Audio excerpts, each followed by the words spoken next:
figuring this out and knowing what it is for your products and where you need to be, where the number one bestseller is, what his conversion is, will tell you everything.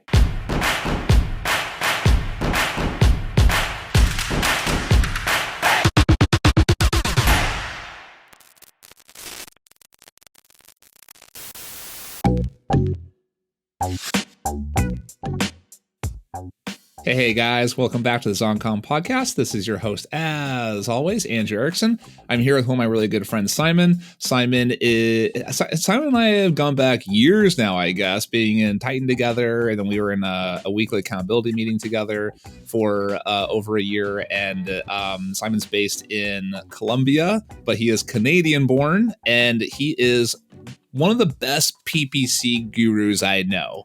I know, Szymon, that you had a brand on Amazon and you sold it a few years ago and you had a nice little exit, and then you kind of jumped into the PPC game. And so I thought, oh, Szymon, you have to come on and tell me about some PPC hacks and some PPC mistakes and some ways to really improve our Amazon advertising. So Szymon, thank you so much for being here today. Nice to see you. Great seeing you, Andrew. And great being here. Hello, everyone. And one correction, I'm actually Polish born. And then when I was a child, my parents moved me to Canada and I grew up in Canada. I went to school there and grew up in Canada. But right now I live in Colombia, Medellin, where it's always summer, and it's always spring, and it's always beautiful. And I love it here. So yeah, thanks for that great intro. I really appreciate it. I love it. And Szymon, you have, your name is pronounced Szymon, just like kind of the normal American name. You have a fun spelling. It's like I always hear people call you like Szymon, Szymon, it's just Szymon. So and then your name's a little tricky. Your last name's a little tricky too, right? Spelling, yeah, it's a futuristic spelling. It's SZYMON or SZYMON. So I'm keeping it that way. I like it. It's original. And my last name is Sekchinski, but my friends call me Seksky for short. And it just makes it easy that way. So nice. I love it. No, I like your spelling of Simon's fun. Once I was more confident on how to say it, I was like, oh, that's actually cool. I love that. So SZYMON. Cool. So Szymon, you are here to tell us about PPC. You have a PPC agency where you have a few clients you help with their Amazon advertising. And I thought, okay, come on and tell us a little bit about the agency, and then we're going to jump right into the top 3 PPC mistakes that people have. Yeah, sure. So agency started about, last a year and a half ago, actually. And like you mentioned, I was a Amazon seller since 2012, actually. And I was, and I sold fitness equipment. I had a fitness equipment brand, and I sold, and I did that for about 8 years. And I dove really deep into PPC, and that became one of my specializations. And then I sold my company at the end of 2019, and I took a little bit of a break. And then I actually had a lot of friends and family that were approaching me that were running Amazon businesses that wanted for me to help them with their PPC. So I started getting into that, and that's how the agency model started.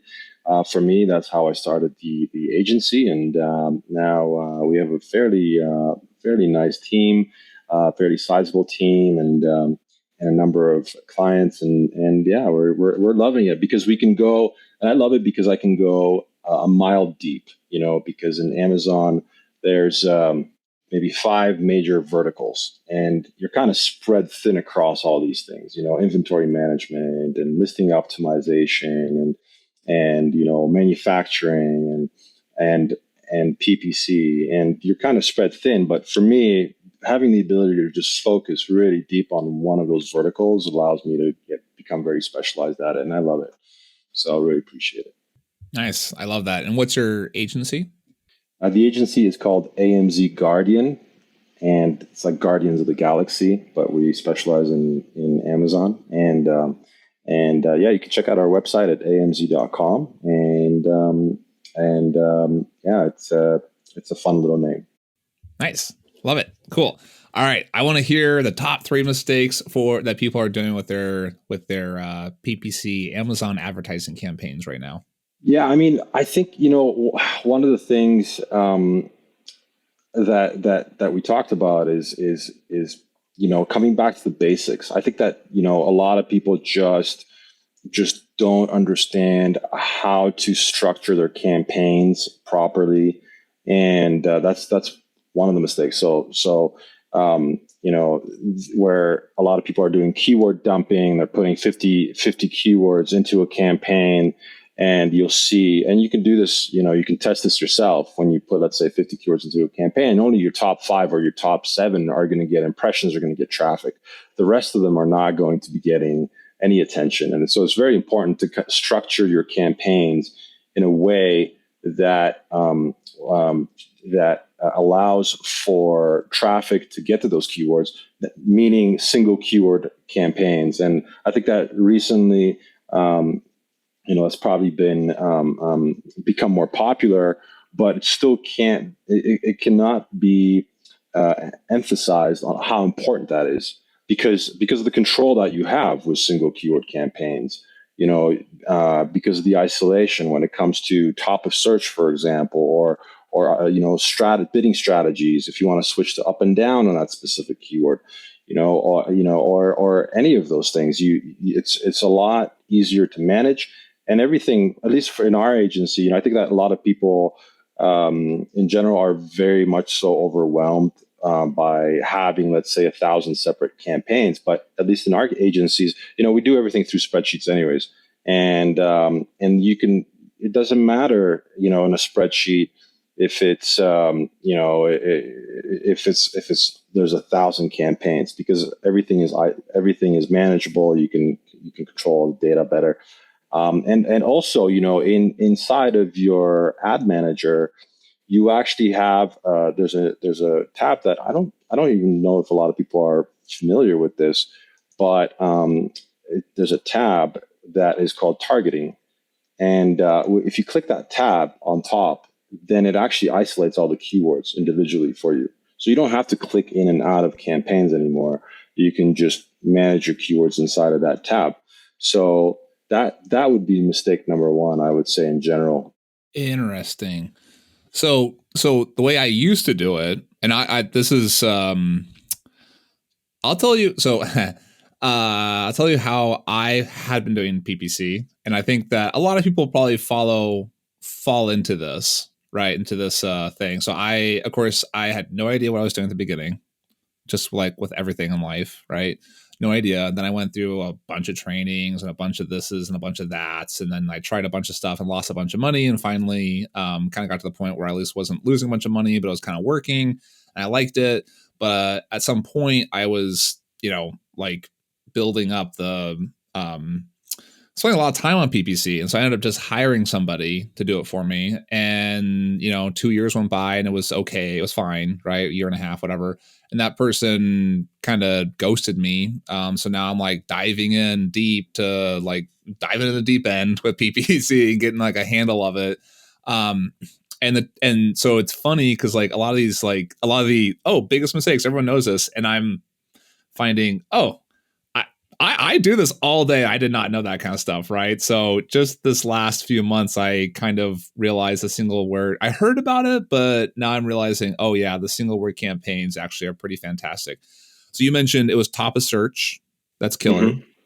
Yeah. And then kind of being able to isolate. You said also the top down or the up and down bidding too is a big one too, right? Up and down. Yeah, you can manage your bidding strategy, so you can go down only or fixed or up and down on the individual keyword, and you could just isolate the data a lot better, and it's just a lot easier to manage. And the most important thing is that I think that the impression flow, so you have a much higher possibility of getting impressions sent to that keyword if it's a single keyword campaign. So, why is that? Like, so if you put in 50 words into one campaign and then Amazon just seems to kind of choose like 4 or 5 and then all the other ones just kind of die, kind of wither on the vine. Why do they do that? You know what? It's I wish I had the instruction manual from Amazon. I think I would, but it's always been like that. I call it the the fire hose effect. So it's where it just Amazon sees that they can get the most money here. These keywords have proven themselves. So let's just direct all the budget towards these three keywords because we're not sure if we're going to get it from the other ones. But that these keywords work for you because you've done at least at least we know that we've done our homework and researched highly relevant keywords, and we know that they're very good, but they're just not getting any impressions. So, one of the strategies to address that is to remove those keywords out of those campaigns, the ones that are not performing, and then create new single keyword campaigns. And just, that's when we get into restructuring of these campaigns. But, don't remove the ones that are working, because those are, some people call them legacy. Some people say, traffic over or momentum over structure. So, if you're getting impressions and you're getting really good sales on the ones that are in those big campaigns, then leave them in there. Don't, because it'll affect your sales and your performance. Good. Okay. Good to know. So the mistake number one is not doing single word campaigns, but of course, be a little mindful on how you mitigate that mistake. Don't just like kill everything right overnight to then don't kill everything. Don't kill your momentum, right? Momentum over structure, right? So that's mistake number one. What's mistake number two? Yeah. So mistake number two is starting your campaigns with auto or broad or phrase and not doing your highly relevant keyword research. And, we have so many tools nowadays that are just phenomenal for keyword research. And even with brand analytics, we're getting more insights on the keywords that are going to work really well for you, for your brand. And, having that information and having the tools that we have nowadays, it's very important to do your research on your most important keywords up front. With the strategies that we use, we can discover up to 80% of the keywords that are going to work for you, that are going to perform for you very well. So, if you're able to do that and put those into exact match structures, campaign structures, and then you will be able to save a lot of money on ad spend. You're going to have a much lower ACoS, and and you can control your ranking as well a lot better, because now you can say, okay, I want to be ranking for these specific keywords, right? And then so you can control all of that much better. So the old model is the way that a lot of agencies used to do it, and I'm still shocked. I actually interviewed someone for a PPC management position 2 weeks ago. And he, and I asked him, like, how do you set up your campaigns? And he told me, yeah, we do discovery first. We do auto, and then we do broad. And then I'm like, that was from 3 years ago.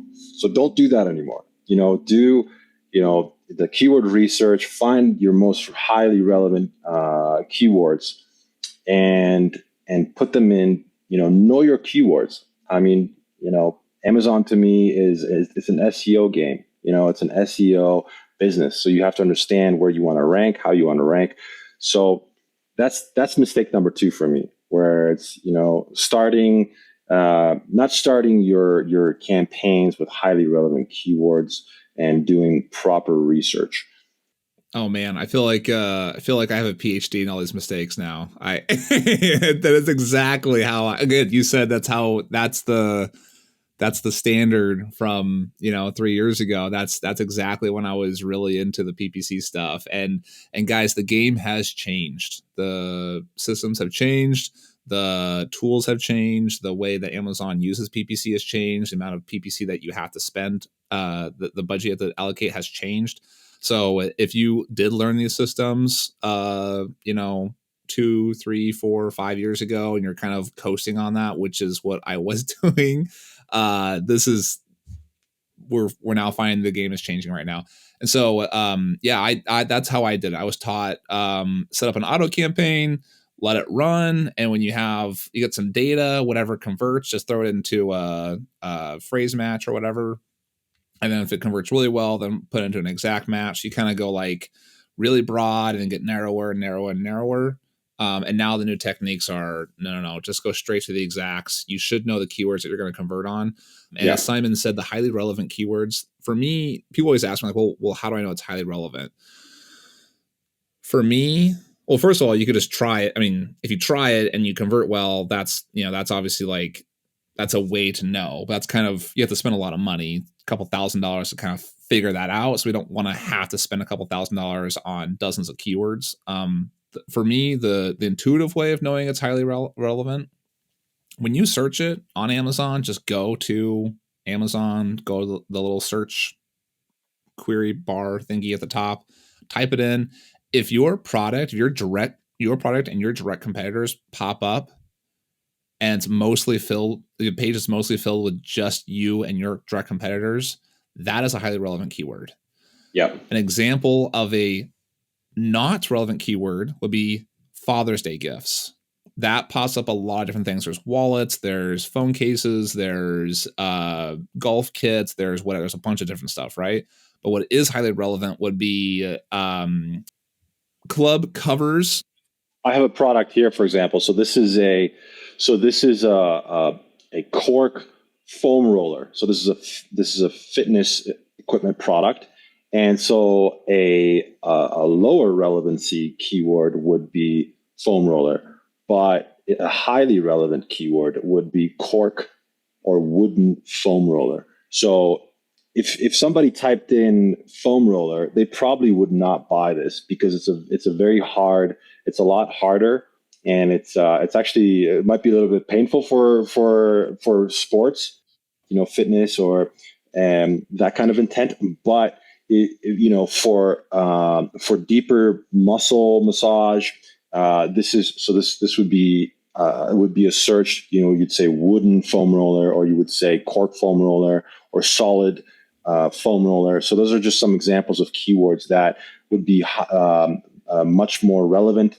Then in other examples, you can get into colors, you can get into sizes, you can get into intent, like if it's for kids, if it's for parents, if it's for mom, and there's so you can keep. Typically, the phrases get longer and longer, but they also get more and more specific. But there's also a lot more of them, so you can cast a much wider net to capture a larger volume of keywords. They're not as they don't have, their search volume isn't as high, but when they all add up, it does accumulate quite a bit. So that would be an example. Nice. I love it. Yeah, that's a great example. That cork foam roller. What's mistake number 3? So mistake number 3, and it kind of ties into mistake number 2, is not graduating your keywords quickly enough from auto, broad, and phrase. And we mentioned, don't do auto, broad, and phrase from the beginning, from the get-go. But later on, and we usually do, we set this up maybe 2-3 weeks later, is we do set up phrase and broad, but typically phrase. And that's because broad we find is a lot more expensive, but it almost does the same job. And auto as well. And these are called, discovery campaigns.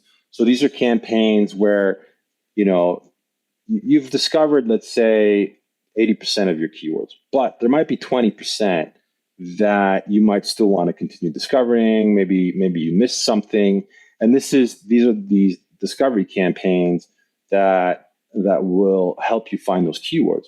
But the important thing is, and what a lot of people don't do, and this is mistake number 3, is that they don't graduate those keywords from those campaigns.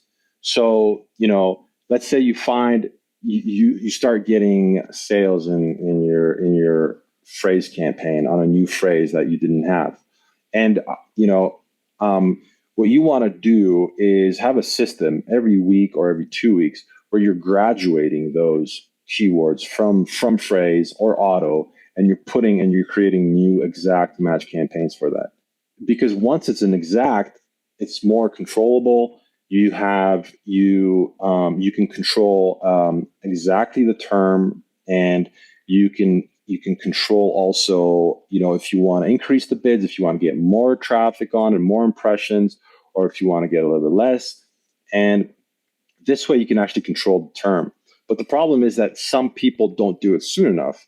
And the phrase or the auto campaign picks up so much momentum that to take it out of there would affect your sales quite a bit in a negative way. So you kind of you really want to do that early on. You want to want to have a system or process. We do it every 2 weeks where we go in and we remove all those and we graduate them into exact. And, it's also very important to note, one thing that I didn't mention is that it's important to have exact negative matches inside of those phrases and those autos from your exact, so that they don't repeat again. So once you've removed it, exact negative that phrase, and continue that. So that's mistake number 3, is that people don't graduate soon enough, and they let broad and phrase and auto take over those bids. Interesting. So let's just clarify. So PPC can sometimes be hard to describe via audio, right? I know probably about 2/3 or 3/4 of people who or maybe half of people I talk to about PPC will zone out when we start talking about PPC. So I'm assuming they've already zoned out already. So they probably skip this episode. So the half that are actually here who are like down to get into it. Just to clarify, we have auto campaign. Amazon has decided that you're relevant for these keywords with their fancy algorithm. Phrase, of course, is like you can match with it's like similar words that are kind of phrased match, whatever. And exact is like the exact spelling, exactly how it is, with the exception of like plurals. I think plurals are all included in exact. That's right. So so puzzle and puzzles with a plural, they'll be in this, they'll match for the same thing. So, okay, just to clarify that. Now, you tell me, Szymon, when we have the auto, phrase, and exact match, and you're saying we should skip the broad match. Well, we do, and we do that because in the example of broad, when you have, let's say, jump rope, what it'll do is it'll, for example, list you or give you an impression for rope, which is very broad. But phrase will maintain, jump rope, but it'll maybe say jump rope for kids. It'll always kind of maintain the main words inside, but it'll rearrange them. It'll add things. So we find that it's just cheaper because the intent is still very close. And if you've done your keyword research correctly off the bat, then you should be pretty close to everything that you should be getting already. Perfect. How do you have a suggestion? So let's say we've set up an auto campaign. We have jump rope for kids has converted. Or when do you change? When do you graduate, as you call it? I like that word, to graduate a keyword from your auto into phrase, and then from phrase into exact. How many sales? How many clicks? Is there some sort of metric you're looking at? Yeah, I would say we typically do it when there is at least 2 to 3 sales, and then you could see manually read the word and see, okay, is this a relevant keyword for me? If you feel that it is, then graduate it, and also that it has fairly good ACoS performance, that the conversion rate is pretty good as well, and that's when we usually look at it 2 to 3 kind of conversions, and then we graduate it if we feel that it's good. Is there a metric on what the conversion rate should be, or the click-through rate, or anything else like that? You know what? Conversion rates are and click-through rates are very much so category dependent, and you can figure that out what it is for your category, because some people will say, they'll look at somebody's conversion. They'll say 15%. Anything below 15% is bad. But if you're in apparel, if you're in clothing, then typically 6%, 7% is the standard for that category, because people are shopping around. They want to see, different styles, different colors. And so it really depends. And you can see that inside of your account. I don't know if we have time to get into that right now, but you need to figure out what your conversion is for your category, for your product type, and then use that as a benchmark for your products. That's good to know. Yeah. And I'll say on top of that, another factor that goes into that is price point. I had a product that was, so the brand that we sold, we tried to have, we intentionally tried to have higher, different price points. The cheapest product we sold was $14. The most expensive we sold was $89. Right. So we went pretty far along that spectrum of pricing. The $14 product converted over 20%, and the $90 product converted at like 4%, right? But it's fine. It's fine because you do the math and you're paying $1 per click, right? Well, I only have a 4% or 5%, whatever conversion rate. Well, it actually still works because my margin is $20, $30, $40 on that product, right? And so it works. It's just like that. You just have to peg it against itself, right? So what we always did is we said, okay, well, you know what? We know our conversion rate, we know our click-through rate and our sessions and blah, blah, blah. We know what we did like last month, last 3 weeks. Are we getting better? Are we at least staying the same? And if we're going down, why are we going down? How do we fix it? And if we're going up, that's great. What do we do different that made us go up, right? And so that's at least how we track it. Yeah, absolutely. Absolutely. And conversion rate is king. I think it's the most important metric there is. And it's figuring this out and knowing what it is for your product and where you need to be, where the number one bestseller is, what his conversion is, will tell you everything. It'll tell you how your product is going to perform in the future. If you're below that metric, then there's things that you need to work on. There's improvements to your listings that you can make and to improve your conversions, and that's what you should be focusing on, because PPC, as we say, is a symptom of listing conversion. So it doesn't matter how great of a strategy you have if you don't have good conversions in relation to your category, then you're just not going to perform. Nice, cool. I love it, Szymon. Great. Those are the three biggest mistakes that people have in their PPC campaigns. We're going to bring you on next week to talk about the top 3 things to improve your PPC performance, how to get it better, and also some really cool tips and tricks. And these new tools have actually come out in the last month or two that Amazon has kind of released, these new data tools that we can use. We're going to do that next week, but to finish out this episode, I love to ask everyone the same 3 questions I ask everybody. And the first question I like to ask everybody, we are on this entrepreneurial journey. We've done this with intent. We've chosen this journey as opposed to doing our 9-to-5 job with some big giant corporation or whatever. And I always like to ask people why. Right. Why'd you do that? Why not just take the easy path and do the 9-to-5 thing? So Szymon, what's your why?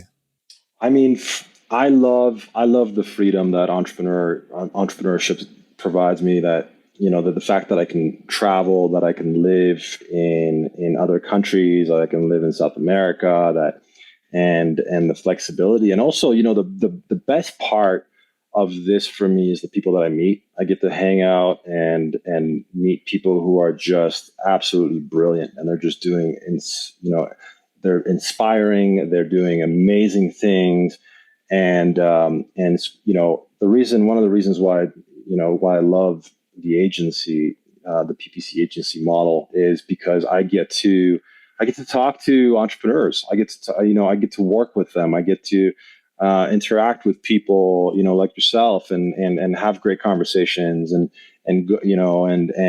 people who are growth oriented. And one of the things that really kind of gets us going in our agency is helping businesses grow. So if we see that we've helped a business grow, if we've helped to increase their sales, and that really excites us because we feel like we're a part of it. We feel like we're a part of the team, and we feel like we're contributing to the growth of that company and the energy that creates. And it's a fantastic feeling. So I mean, that's been my why, and I like it, and I love the interaction with entrepreneurs and everything about it. Nice. I love it. I love the freedom and the ability to hang out with other entrepreneurs. I love it. That's fantastic. So the next question I like to ask everybody is, what is a book or a piece of media that you want to share with us that you think the audience would, or something that's inspired you or changed your mindset? Yeah, I think the one book that I love and I always recommend. I mean, being an agency where we're very human resource centric. You typically have a much higher amount of staff members than a typical Amazon company. And one of the most important things is team building. So the book that I love the most in that space is called The Who by Geoff Smart and Andy Street. And I recommend that book. And, one of the most amazing takeaways that I got from that book is in the interview process, having a few questions that really shifts the attention or makes creates accountability in the interview. So what it does, let me start that from the beginning. So one of the things that the book has taught me is that it really makes the interviewee very honest and very transparent. And the questions are, questions like, who is your last boss? And when you ask them that question, you write, how do you write that name down? You write it down, right? And then you ask them, you tell them, one of the next steps will be for me to set up a reference email or communicate with them.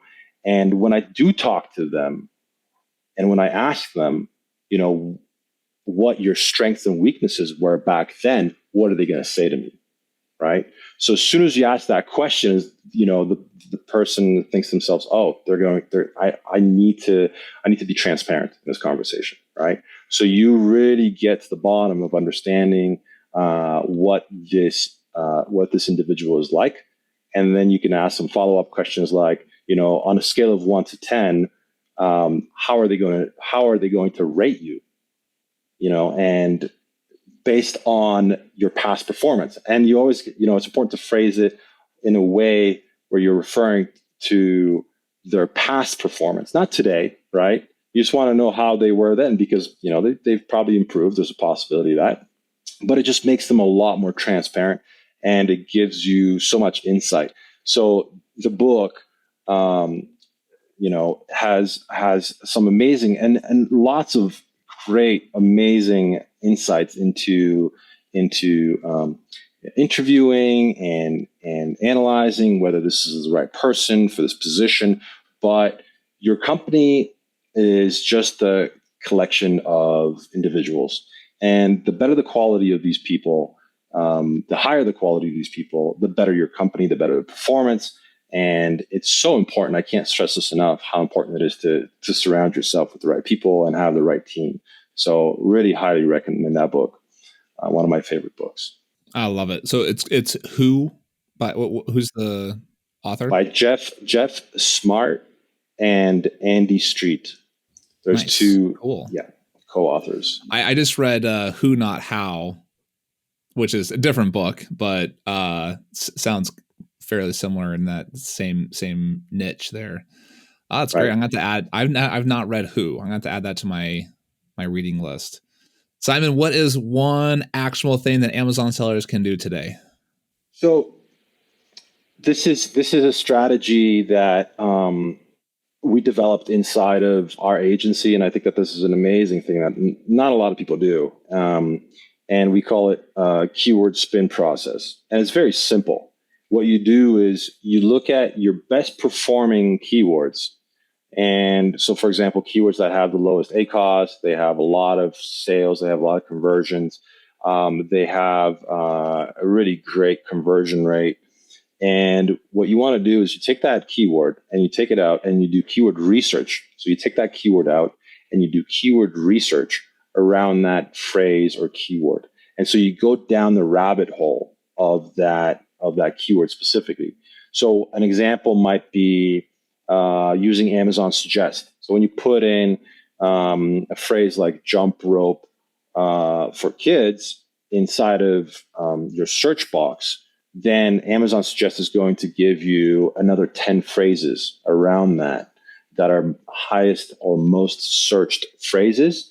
And this is an example of how you can find more. There's some tools that you could use that help do that as well. But we found that going and doing research around what works for you, what's converting really well for you, is something that can be implemented right away. You can go and look inside of your ad manager. You can see which keywords are performing really well for you, and then do additional keyword research around those keywords, and then set up single keyword campaigns, an exact match format for those. So that's something that I invite everybody to do. Do keyword research around things that work for you, and continue that process. We do that every 2 weeks. So that's something that's been working really well, and I invite everybody to do that. Nice. I love it. Son. That's a great tip there. So thank you so much for coming on, telling us the top 3 mistakes that people are doing with their PPC campaigns. And if people want to check you out, it's amzguardians.com, right? Guardian, singular. Yeah. Guardian. So you're the single person guarding the AMZ PPC for people. Yes. Awesome. Amazing being here. Thank you so much and anytime, I can share knowledge and help improve anybody's business, or just help, share, then I'm super happy to be here and share information. So thanks for having me. Awesome. Thanks so much, Szymon. Appreciate it. Hey guys, if you found value from this episode, I would love if you could tell the world. And if you don't want to tell the entire world, I would love for you to tell iTunes at least. If you can go to iTunes, if you listen to this podcast on iTunes, go ahead and go leave us a review. I have a few here that are amazing that I love to read out. I read every single review that's posted. Go to iTunes, leave a review. Also, Spotify now is allowing ratings. So please go onto Spotify, and it's super easy. You don't even have to write anything. You just hit 5 stars and leave that review. As an Amazon seller, how important reviews are to your business. I am asking you, at the goodness of your heart, please leave me a review as well. Thanks.